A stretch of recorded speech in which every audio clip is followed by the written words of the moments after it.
I've never been to a place quite like the UAE. It surprised me how quickly I felt comfortable and was able to adapt to the lifestyle. Abu Dhabi is very different to Dubai in many ways, but the UAE culture and way of life was still very evident, and I found it both fascinating and fun to be a part of life in the UAE, even just for a short time. Abu Dhabi is one of the 7 emirates that makes up the UAE. There is a common misconception that Dubai is the capital of the UAE, but it is in fact Abu Dhabi. Its main sites include the beautiful Sheikh Zayed Grand Mosque, the Louvre and the Emirates Palace.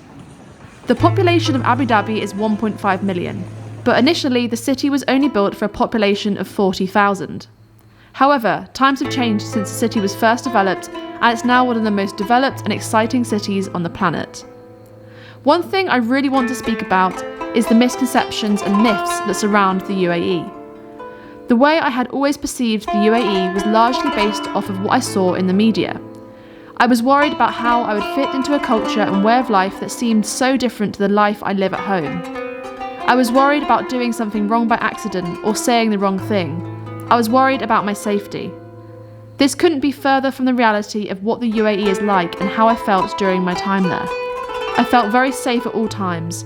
Everyone was incredibly friendly, and the heat, surprisingly, was more manageable than I thought, largely thanks to the AC.